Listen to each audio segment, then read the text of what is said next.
आप में जुनून है तो, अगर आप पढ़ने के इच्छुक हैं तो मैं ऑन रिकॉर्ड कहता हूं चैनल के माध्यम से आप एक बार संस्थान पे Ram Gulam Institute of Higher Education Research and Technology college पर आएँ और अब हमसे बात करें। हमारे जो टीचर हैं, काउंसलर हैं, उनसे बात करें हैं शिक्षा प्राप्त करने के लिए, तो मैं आपको विश्वास दिलाता हूं कि पैसा बाधा नहीं है। और ज़्यादा होता है और एनटीटी सुने हैं कि बैन हो गया है, फिर एनटीटी कहाँ से हो रहा है? पहले तो तहे दिल से आप सभी न्यूज़ चैनलों को, क्योंकि आपके माध्यम से हम अपने आवामों तक अपना शब्द पहुंचा सकें, इसके लिए शुक्रगुजार हैं। आपके न्यूज़ चैनल को करते हैं धन्यवाद तहे दिल से। बात यह है कि एनटीटी जो है 2013 में बैन हो चुकी है। एनटीटी 2013 में एनसीटीई ने बैन कर चुकी है। 2020 में एनईपी बिल आई, न्यू एजुकेशन पॉलिसी 2020। अब इसमें उसका जो रूपांतरित कर उसका नाम कर दिया गया अर्ली चाइल्ड केयर एजुकेशन।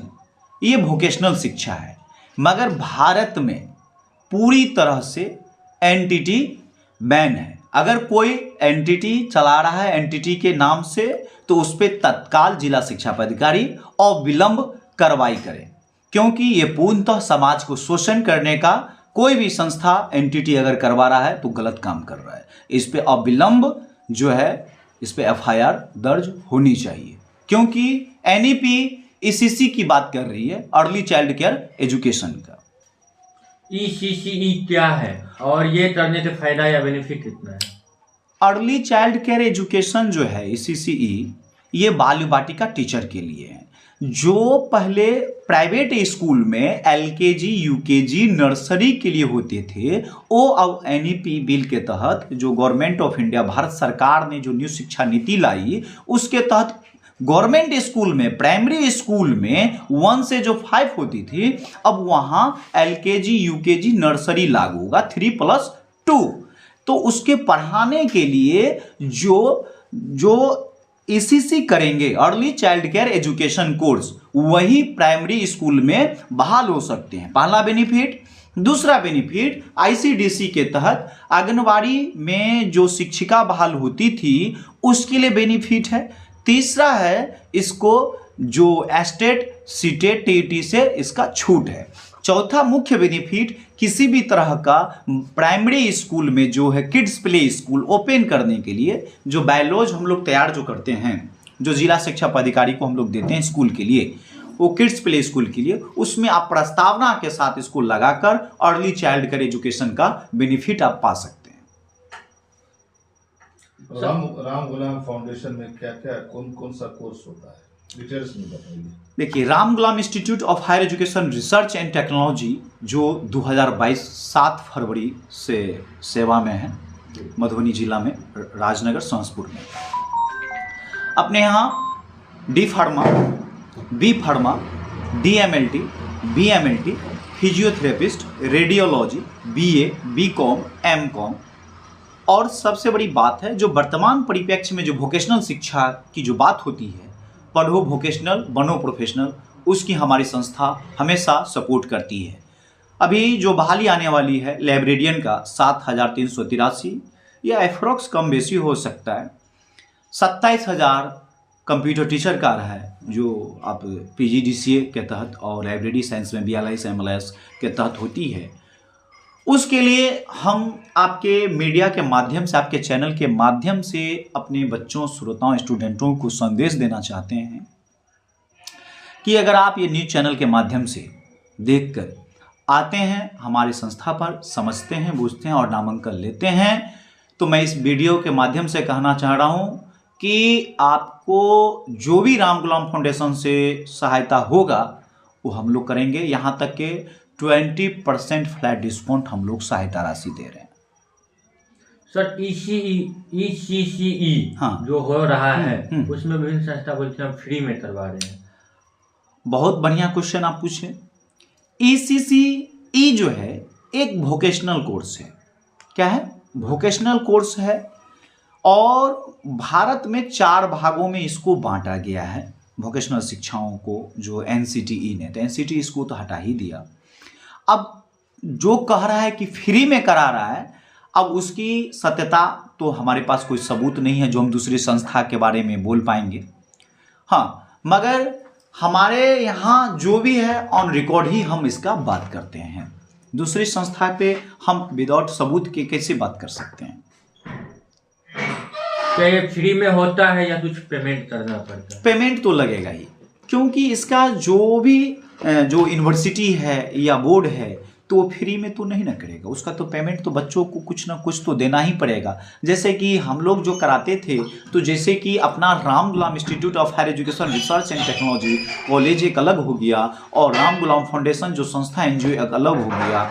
तो हम लोग को जो फंड मिलता है CSR का, उस फंड से हम लोग बच्चों के सर्वांगीण विकास में हम योगदान देते हैं, जो कम फीस में बच्चे हमारे यहाँ पढ़े लिखे और आगे जीवन यापन के लिए सुदृढ़ हो जाए।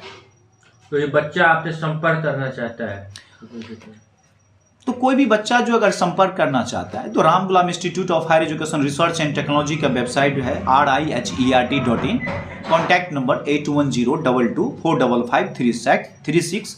इस पे आपको डायरेक्ट कॉल्स कर सकता है या विशेष जानकारी हम न्यूज़ चैनल के माध्यम से हम दे देंगे बच्चों को, जो इस चैनल के माध्यम से वीडियो देखकर अगर आते हैं तो 20% फ्लैट डिस्काउंट उनको दिया जाएगा। और जहाँ तक जो भी सपोर्ट है हम लोग उनको सपोर्ट करेंगे। सर अभी इंटरमीडिएट का एग्जाम चल रहा है, लेकिन जब मैं सेंटर पे गया, जो एग्जाम दे करके बच्चे लौट रहे थे, उनसे पूछा कि आगे का क्या प्लान है आपका, तो उन्होंने बोला कि सर मुझे कुछ पता नहीं है क्या करना चाहिए। तो ऐसे बच्चों के लिए, ऐसे बहुत सारे बच्चे हैं जिनको पता ही नहीं है कि आगे करना क्या है, तो वैसे बच्चों के लिए आप कौन सा कोर्स? बहुत बढ़िया आप बात बताए हैं। जिन बच्चों को अगर इंटर कर रहे हैं, एग्जाम दे रहे हैं और उनको कैरियर काउंसलर की आवश्यकता है, तो हमारी संस्था कैरियर काउंसलर का फ्री ऑफ कॉस्ट काम करती है। हम उसके मार्गदर्शन के लिए जो भी उचित होता है कैरियर काउंसलर का हम लोग व्यवस्था करते हैं और उसको गाइडलाइन कराते हैं उनके भविष्य के लिए। सर बिहार एजुकेशन में रेट जो है वैसे बिल्कुल नीचे है, आप जानते हैं। बिल्कुल। तो बहुत सारे परिवार ऐसे हैं जिनके बच्चा पढ़ना तो चाहते हैं, लेकिन उनके पास कोई गाइडलाइंस नहीं है, मतलब गाइडेंस नहीं है कि वो किस कोर्स में एडमिशन ले। जैसे अब 10th का एग्जाम होगा तो बहुत सारे बच्चे का ये समस्या रहेगा, तो उनके लिए आप कौन सा कोर्स जो है ऑफर करने वाले हैं जिससे कि जल्दी से जल्दी वो नौकरी लग जाए? देखिए, बिल्कुल आप जो बात बोले हैं, अगर मान लिया जाए कि कोई इंटर क्वालिफाइड किया है और आप जो बात बोल रहे हैं कि किस प्रकार का कोर्स ऑफर किया जाए, तो सबसे पहली बात है कि मुझे बच्चों से रूबरू होना पड़ेगा कि उसकी जो बेसिक शिक्षा है किस प्रकार की है। अगर मेडिकल बैकग्राउंड के हैं तो हम लोग तो कहते हैं कि आप नीट का तैयारी करें। अगर नीट का नहीं कर पाते हैं तो आप D फार्मा, B फार्मा कर लीजिए, BMLT कर लीजिए, DMLT कर लीजिए, रेडियोलॉजी कर लीजिए, जॉब ओरिएंटेड कोर्स है। और इसमें जहाँ तक होता है हम लोग सपोर्ट करते हैं। अभी तक में अपने यहाँ जो D फार्मा में कम से कम 95 बच्चे हैं और B फार्मा में 76 बच्चे हैं। तो हम लोग चाहते हैं कि बच्चे ओरिएंटल जॉब ओरिएंटेड कोर्स करें, वोकेशनल शिक्षा करें, जिससे कि वो आगे बढ़ पाए। अभी जो PGDCA है, post graduate diploma in computer and application, तो कंप्यूटर साइंस में जो 27,000 जो बहाली आ रही है बिहार में, तो मुझे लगता है कितना बच्चा किए होंगे कंप्यूटर साइंस में, मुझे बताइए।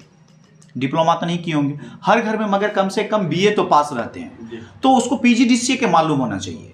क्या B.Ed और DLED करके ही जॉब लगता है? नहीं, आप म्यूजिक टीचर में कर लीजिए, योगा टीचर में कर लीजिए, लाइब्रेरी साइंस में कर लीजिए। नवोदय विद्यालय का हर साल बहाली आती है, आप दो लाइब्रेरी सूप है उस पर आप जाकर इसकी बहाली देख सकते हैं। कंप्यूटर टीचर का है। तो बच्चे जब जुड़ते हैं हमारी संस्था से, तो हम लोग को जो भी उनकी काउंसलिंग है, हम लोग काउंसलिंग करके उसकी सही दिशा को निर्धारण करते हुए उनको कोर्स प्रोवाइड करते हैं। क्या हॉस्टल की भी सुविधा है यहाँ?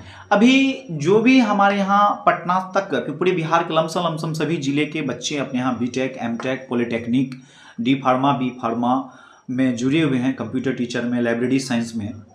तो जो भी बच्चे हैं, अभी हम लोग जो प्राइवेट स्तर पे लाइब्रेरी हॉस्टल का व्यवस्था करते हैं, अपने यहाँ अभी अवेलेबल नहीं है। अंदाज़ा है कि लास्ट एंड तक अक्टूबर तक जो है हॉस्टल की फैसिलिटी चालू हो जाएगी। तो क्या कहना चाहेंगे हम लोग के चैनल के माध्यम से, खास करके उन बच्चों को जो कोर्स करना चाहते हैं? जो भी कोर्स करना चाहते हैं आपके चैनल के माध्यम से, आप अगर इच्छुक हैं शिक्षा प्राप्त करने के लिए, तो मैं आपको विश्वास दिलाता हूं कि पैसा बाधा नहीं आएगी। अगर आप में जुनून है तो, अगर आप पढ़ने के इच्छुक हैं तो मैं ऑन रिकॉर्ड कहता हूं चैनल के माध्यम से, आप एक बार संस्थान पे Ram Gulam Institute of Higher Education Research and Technology college पर आएँ और आप हमसे बात करें। हमारे जो टीचर हैं, काउंसलर हैं, उनसे बात करें। आपको जो भी तकलीफ होगी उसकी पूर्णतः कोशिश करेंगे उसको कम करने का। अपना परिचय बतला दीजिए। मेरा नाम हो गया डॉक्टर मिथुन कुमार पासवान, मैं इस संस्था का डायरेक्टर हूँ।